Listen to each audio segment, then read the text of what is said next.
I check it like you read Sing spelling it, yeah? I really don't mind. You hit me once, I hit you back. He's bowling like my Auntie Annie when she'd had too much sherry to drink. Played over my head, then I set fire. मैंने कहा बेटा बेटा होता है और बाप बाप होता है. Hello and welcome to Pie Checkers Cricket Podcast. For today's episode, we have a fellow Pie Checker, Sumer, just out of his bed, looking rather dapper from Germany.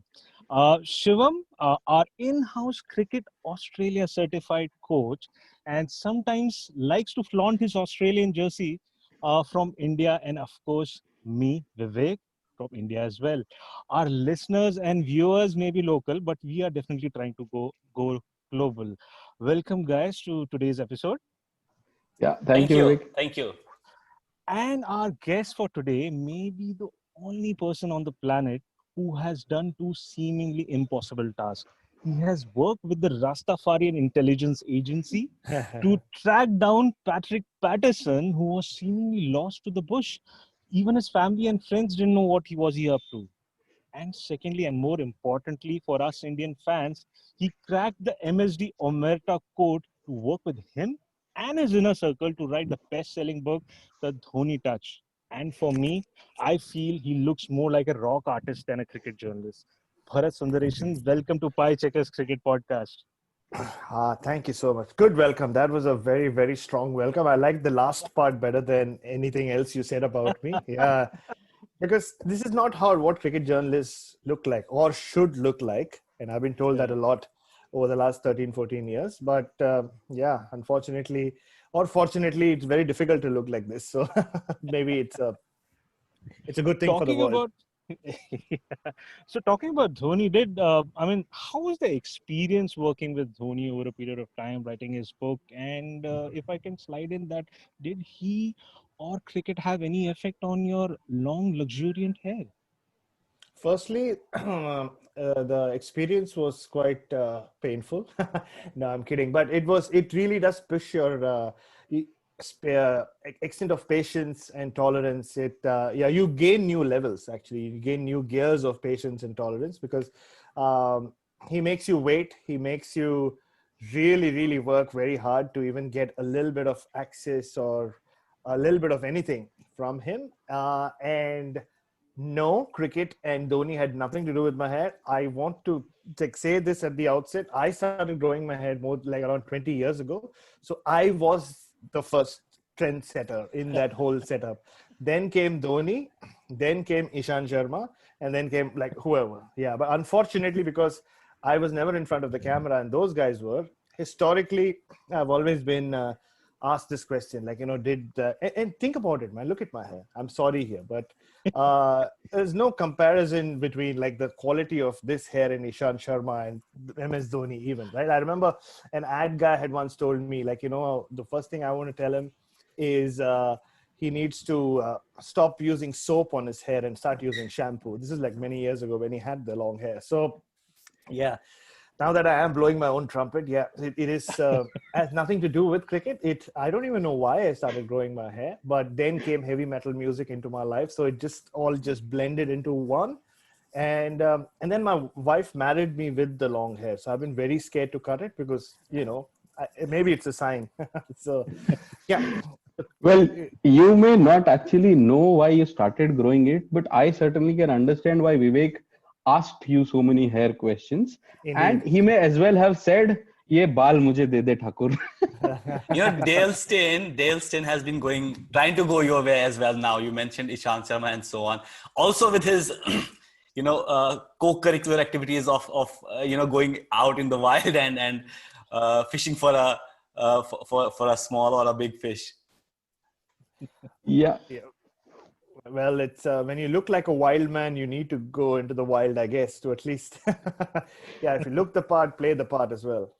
Fair enough. Talking of going into the wild, hiding in the bushes, Bharat, why do they call you on Twitter and everywhere we read a silent observer of any and every net session that happens in Australia? Are you actually so keen and happy watching net sessions? What do you get out of it?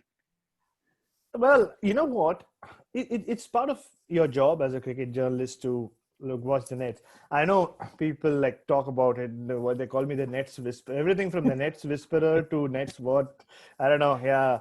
So Nets stalker, which I kind of find very insulting. But yeah, those hashtags get used. But for me, it's just doing my job. The way I explain it to people is, if you are really interested in cars, right? Like if you love cars and you love watching cars on the road, or like, in an F1 race, and someone offered you an opportunity to go to the workshop and to see that how those cars are made, you would want to do that, right? Like, so watching the Nets is mainly like, you see, it's one thing if as a cricket journalist, if I just go to the ground, watch Virat Kohli or Steve Smith during a test match.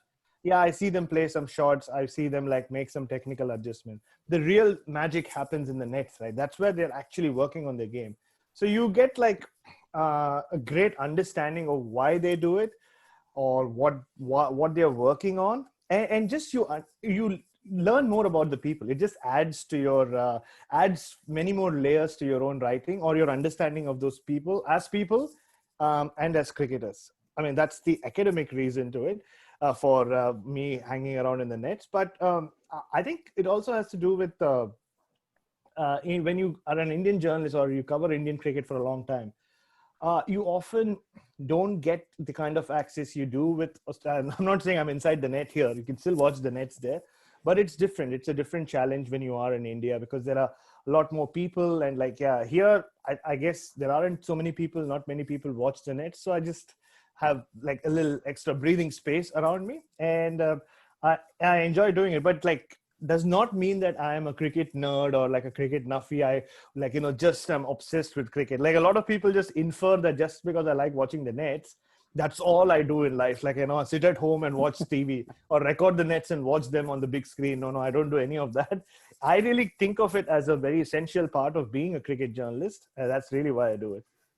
And now that you say there are differences on how various nets or various teams that you follow treat the media at the net, do you actually, I mean, you can as a journalist at times make out the playing 11 of the next day or the next game looking at net sessions. And has it ever happened that some teams always, whatever you feel they're doing in nets, next day or next game, the playing 11 is totally unpredictable? ऐसा कुछ होता है क्या? The one team nets predictability ज़्यादा हो जाती है, other team you're not able to predict so much? To start with, that's that's not what you're actually looking for in the nets. I mean, historically, the way cricket journalism worked, that picking the playing 11 was a big deal. Now it's gone anyway, like with websites and digital stuff and PR and PR. I'm saying like with Twitter and social media and all that. Everything's out anyway, so it really doesn't matter getting the playing 11. And personally, I'm not looking for that. But to answer your question, more than teams, it's about individuals. Like, for example, Zaheer Khan never bowled the day before a test match. Like, he never did. Like, he would bowl like a lot 2 days out, but you won't even see him like touch the ball a day before the test. Or there are batsmen like Virat Kohli loves batting in the nets, but if you ever find him in the nets a day before the test, he only likes to face throwdowns. He won't face bowlers. So I think it's a very individual based thing. But playing 11s, like I said, I'm not looking for, but at times you get hints. For example, if you're trying to see like who might open tomorrow for your team, and if you see him bat in the nets when only the part-timers are bowling, then you kind of know that, yeah, this guy is not going to play tomorrow unless they really want to throw him into the deep end. So thankfully that doesn't happen in professional sport.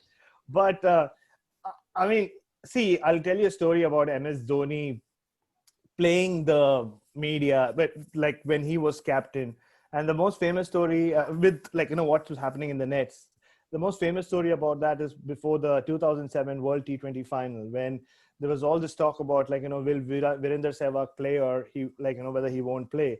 And MS Dhoni just made sure that Virender Sehwag spent 10 minutes in the nets, even though MS knew that he was not going to play. But the only reason he did that was so that he gets the Pakistanis to think that, yeah, he might be playing.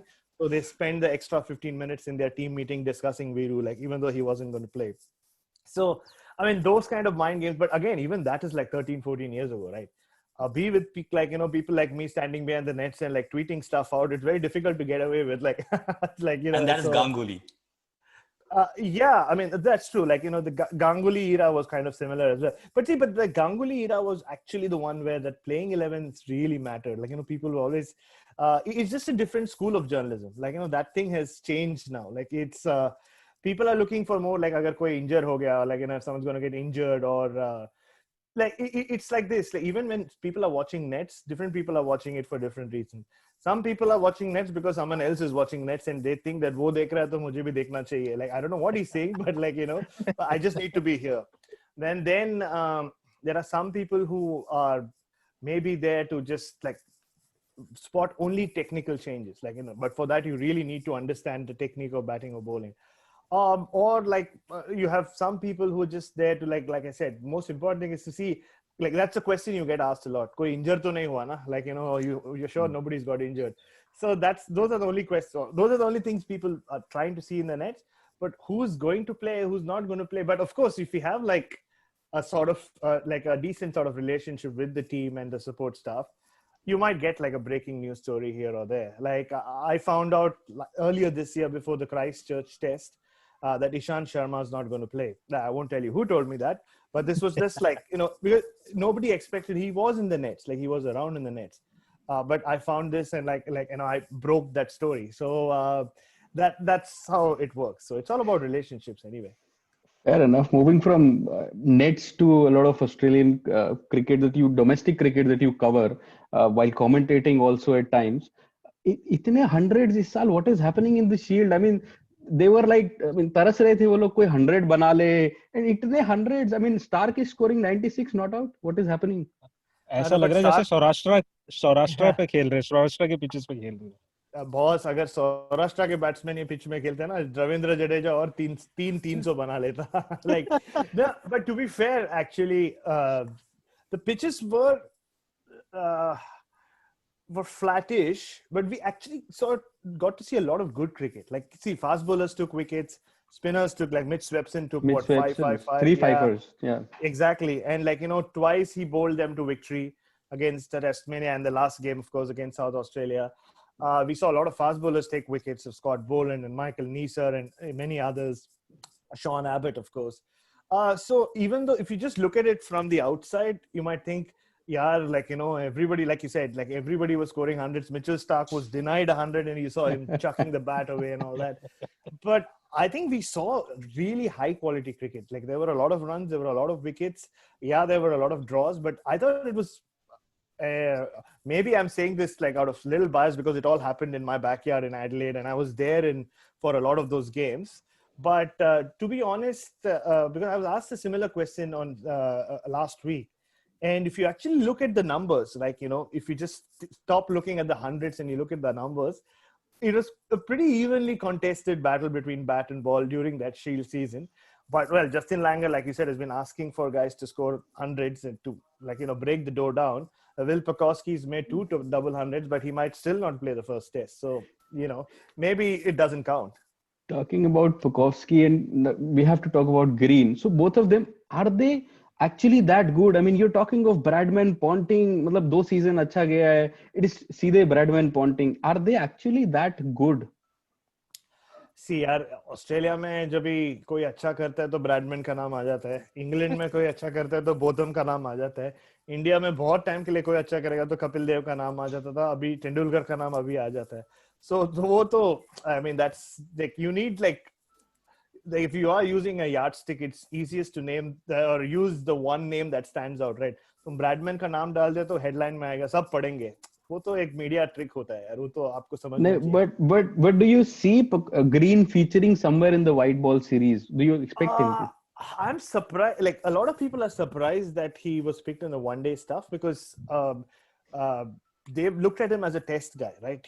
And honestly, just to talk about Pucovski and Cam Green, they look wonderful. Like, they have that certain presence at the crease. They have great balance at the crease. If you want to look at it from a technical perspective, they look comfortable against pace, spin, and Pucovski's made against 2 very different attacks, he's made double hundreds. So there is something very special about him, and Cam Green the same. So the only question is, like, do they pick him as an all-rounder or not? So I stuck my head out. I said it on commentary as well, that he should play ahead of Matthew Wade, because Matthew Wade, in a way, there was a hole that needed to be filled, which he did quite well, or decently well.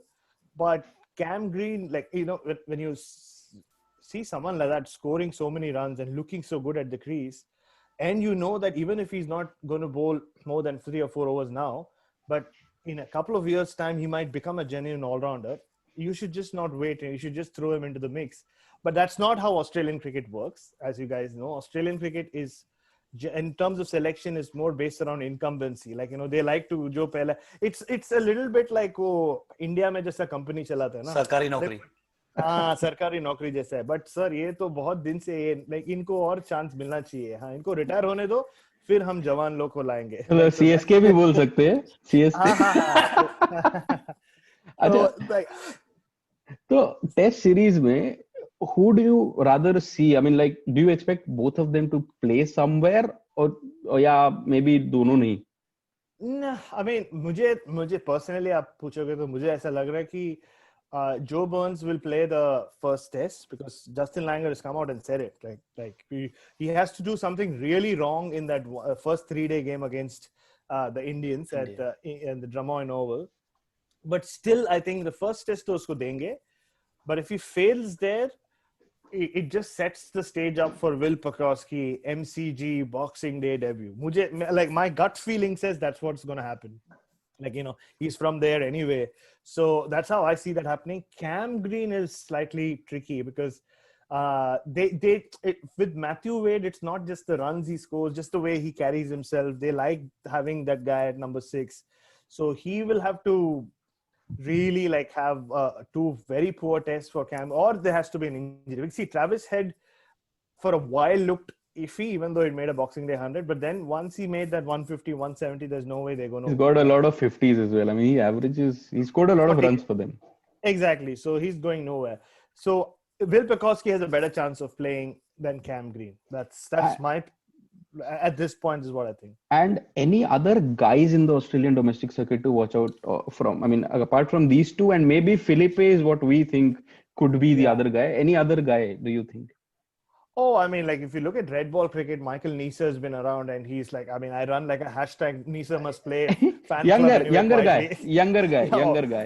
I mean, he's 30, man, poor guy, such a sweet guy. But anyway, so look, I mean, if you look around, I really like the look of Liam Scott in South Australia. He like when you have someone who's 19 and in 4 consecutive matches, he's come out to bat with his team like down in the dumps where he has to save the day, and he's managed to face over 100 balls in 3 of those. There is certainly talent. Like, forget about talent. Like, there's like ticker there, as Ravi Shastri would tell you. So, and like, you know, he can bowl, he can bat, but he has a long way to go.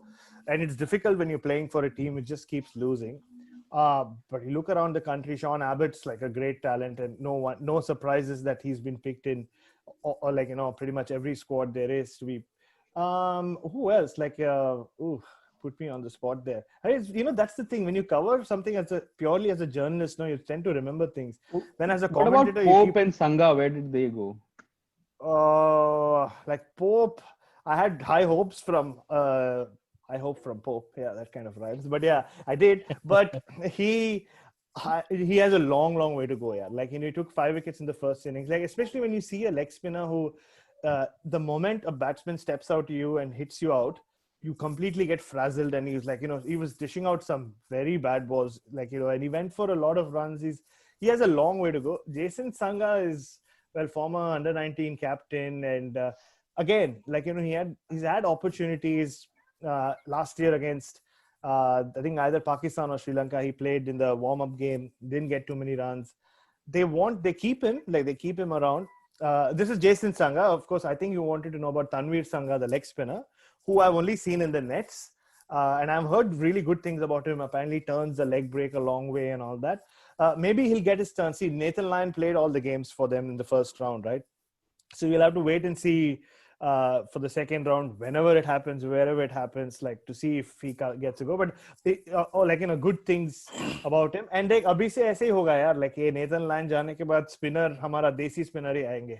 Trust me, like मैं umpiring करता हूँ in Adelaide, like in most teams have under 14, under 16 level पे ये leg spin off spin हमारे लोग आके डालते हैं. So like very soon we'll have to go looking for वो वाला story आप पढ़ोगे, उसके grandfather came from Bhatinda, or like, you know.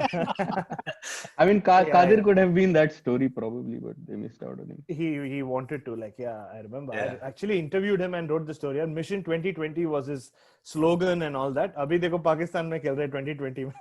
So Sure. yeah.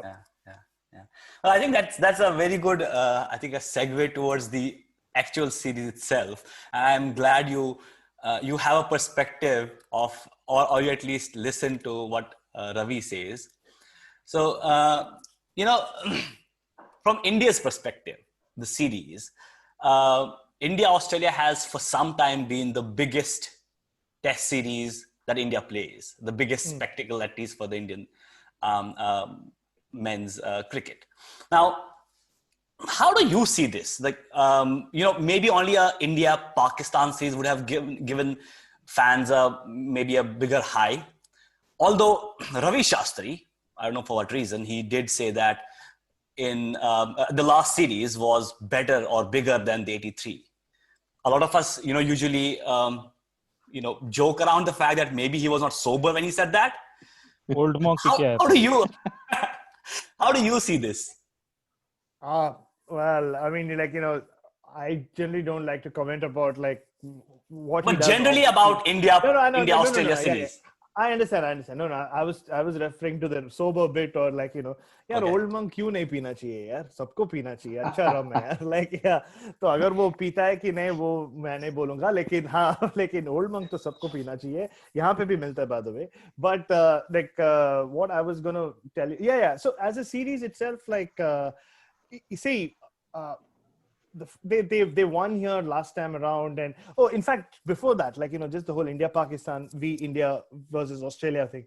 See, India-Pakistan is to me, like, I might be wrong, but whenever I've never covered an India-Pakistan test match. Like, they stopped playing against each other by the time I came into the industry. 2007 is the last time they played against each other in a test match. So that rivalry has kind of fizzled out to the extent that because they don't play each other often and they only play each other in white ball cricket, where India seems to be so much better than Pakistan in across formats, like at least T20 and ODI cricket. I can tell you from experience, when we have to write a preview for an India-Pakistan match, and every Indian journalist, if he or she is honest, will tell you, is the most difficult thing to do, because you have to hype it up. Like, you have to make it sound like, you know, it's like the biggest thing ever, and like, you know, the world is coming to, like, you know, it's coming to a standstill. Everybody's watching, which is not true, right? I mean, it's like you go into an India-Pakistan match these days where you almost know India is going to win most times, especially in an ICC event. So that hype has to be created. Whereas in an India-Australia contest, it, like you correctly said, it is the biggest, like, you know, it is the most fearsome, or the fiercest rivalry in cricket for India, especially. And you just look at the last few series, right? Yeah, India came and beat Australia here but always the rider gets attached to it that, oh, they did it without Smith and Warner, or they, like, you know, there was whatever, the team was in disharmony and all that.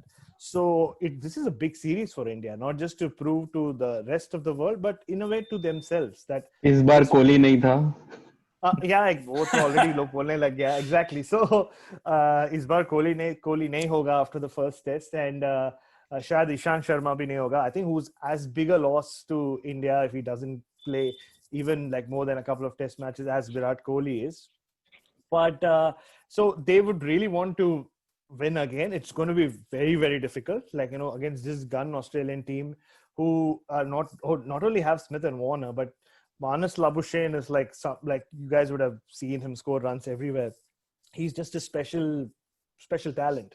So India have faced him before, but this time around he's something else. Like, he's reached to like the next level, and you'd want to prove to everyone that, like, you know, because last year he was scoring runs for fun, but now that he's got a proper attack to score runs against, he would want to prove a point as well. So, and that bowling attack is Mitchell Stark is at the peak of his powers as a test bowler. He's really worked on his bowling. So this is like a really very different Australian team, even though most of the guys are the same.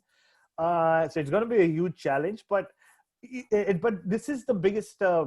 This is the series that matters to most Indians, right? And I think I wrote a piece about it for the ABC a few days back, and I think the reason for it is like when we were all growing up, and from I can see from the video, everybody seems to be of my age, which is not too old. So that's good. So like they were the bullies, right? Like, so India did go and lose to South Africa away, but England away. But against Australia, if you remember, we would take pride in like, "Arey yaar, wo VVS Lakshman ne 100 mara Sydney mein," like, you know, while Brett Lee's blowing everyone away at the other end. So we used to take pride or satisfaction or solace in that one innings, like, you know, anyone standing up to the bully. Like, and it generally wasn't like nobody stood up to the bully for too long, like, you know, but he got knocked down, especially when he came to Australia, that is.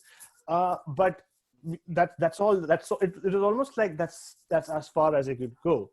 Then that whole thing has changed now, right? Like, you know, because India has a kind of bowling attack in Bumrah, Shami, and like if Ishant plays, I think Navdeep Saini should play, and he could have a great, like a really big impact, big series. Hopefully he does. So now you're not like, you're almost standing toe to toe with this Australian team. So that rivalry is also like evolved and matured to an extent. And also in Virat Kohli, you have a captain who, like him or not, who will stand up and, like, you know, even whether he has something to say or not, he is going to give back to them. So it's, yeah, and I can tell you this much, guys, like, you know, you guys will know the obsession with Virat Kohli in this country is like something I've never seen anywhere else. Like, you know, yes, India is obsessed with Kohli, but this is crazy. They've had like, they call like, not only, I've been seeing Virat Kohli on TV for the last 4-5 months. Every time they say the Indian series, like they'll say Virat Kohli, raising his bat. They refer to him as King Kohli, he's the special one, and so many random things in the newspapers. In fact, last week I picked up a newspaper which said that coming up the week of like the Virat Kohli week, like that would never happen in India. I have worked in the Indian media industry for, like, you know, as an Indian cricket writer for 10.5 years. We never carried we never done a week of Virat Kohli, or for that matter, even a week of Sachin Tendulkar, except for that 2 months where he made a slog and for his retirement. That's the only time we've dedicated more than a day's coverage to one guy. So it's just like it's crazy how much how powerful he seems to have become here, the same country where in 2012 you saw him, like, you know, on the front pages flashing his middle finger to the crowd. That was the Virat Kohli. So he's gone from that. Let us also in on, I mean, you've let us obviously know about how the media and overall Australia sees Virat Kohli. But how do the Aussies see the series overall? Is it as big as or as important as Ashes, or will it get there? Yeah, no. It's second only to the Ashes. Like, one thing I realized covering the Ashes last year, guys, like, is nothing matters more to these guys than the Ashes. It's crazy. I mean, they have their own rules with the Ashes. यार साला एक match बाकी है, 4 match हुआ है, oh, but we have retained the Ashes. Like, last match doesn't matter. I'm like, but तुम series तो नहीं जीता है. Like, you know, like for a neutral cricket viewer, like, you were like, but there's one more test match left. Like, go. The way they like partied and they went crazy in Manchester, and the series was still alive. For someone who's like covered cricket for so long, and I was like amazed by it. And it wasn't just the team, like everybody, almost the fuse just went off that series, like, you know, after the Manchester test, even though the series scored line read 2-1, like I'm not surprised Australia lost at the Oval and became 2-2. So Ashes is very different. Usko na baaju mein rakh do. Okay. But apart from that, you're absolutely right. Like, nothing matters more than the Indian team. But that's how Australian cricket fandom has been. Like, for the longest time, it was the West Indies. Like, any team that can bring not just like the cricket here, but that whole, like, you know, larger than life feel to it, which the West Indians did in the 70s and 80s, and which this Virat Kohli Indian team does now. Like, see, like Tendulkar made so many tours here, but as a team, they never seem larger than life like they do now. So, and also the whole equation has changed in terms of where the power lies in cricket, right? It's in with India, right? India gaya to cricket gaya. It's almost reached that point right now from a financial point of view. So yeah, it is the second biggest series after the Ashes. Right.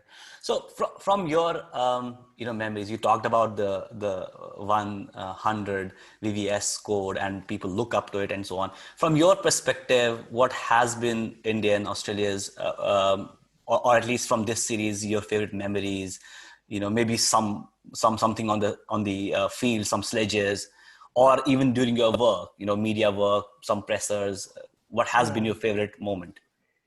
I mean, like, if you ask me, like, my favorite test match of all time in India-Australia test match has to be that Adelaide test in 2014-15, and purely because it was so much more than just the cricket, right? I mean, Philip Hughes had died, and to be in to come from a country like India where people just die, right? There's the value of life is such that, like, people die all the time, like whether you're famous or you're old or you're young, and people move on. But to see like entire country stop for this young man, he wasn't a mega star, right? He was a young man who was just making still much loved and all that, but he was still making a name for himself. So for the country to stop the way it did and to mourn as like one nation, one people, leading into that test match was so special. And then I remember Don Bradman's granddaughter singing the national anthem that morning. And I'm not the most emotional of people, but like I didn't have tears in my eyes, but you had like goosebumps. It felt like it was in Richie Benaud's voice saying we'll rest in peace, young man, and all that. Just the whole thing about it. And then the cricket starts, and like Australia, 40 without loss in 5 overs. Like David Warner, who I'd seen break down and cry in the nets 2 days earlier, it just changed, and then within half a day, Virat Kohli and Brad Haddin are in each other's face. and just the way that test match ebbed and flowed, and towards the end, Nathan Lyon bowling them to victory. I think it's the most special India-Australia test match I've ever covered. But in terms of memories, I guess for me, the happiest memories are from back in the 90s when I used to wake up at 5:30, and my parents were very, very good with when it came to cricket. They were okay. I could bunk school as much as I wanted till I was Australia series ke liye to bunk nahi kar pata tha because aadha din khatam ho jata tha by the time I had to go to school. But my best memories are from there, man. 91, 92 or 99 when you had the Channel 9 commentary, and Australia at that point seemed like another planet, right? You just felt like these people live somewhere where you will never be, it's like you won't even be allowed to ever be breathe that same air to know what it is like. So it felt like this fantasy land. Now of course it's different, like that I moved here, I live here, I cover cricket and all that, but my best memories are from there, watching Craig McDermott with that zinc cream run in and bowl, and watching Tendulkar score those hundreds back in 91, 92. So my best memories are there, but that test match in Adelaide was just something else. Interesting. The last series was just it was strange. It was great. India won, but somehow with the Smith and Warner not there and all that, it was thoda it was not grand. It wasn't. Okay. It just felt a little flat. I check it like you read Singh bowling it, I really don't mind. You hit me once, I hit you back. He's bowling like my Auntie Annie when she'd had too much sherry to drink. Played over my head, then I set fire. मैंने कहा बेटा बेटा होता है और बाप बाप होता है.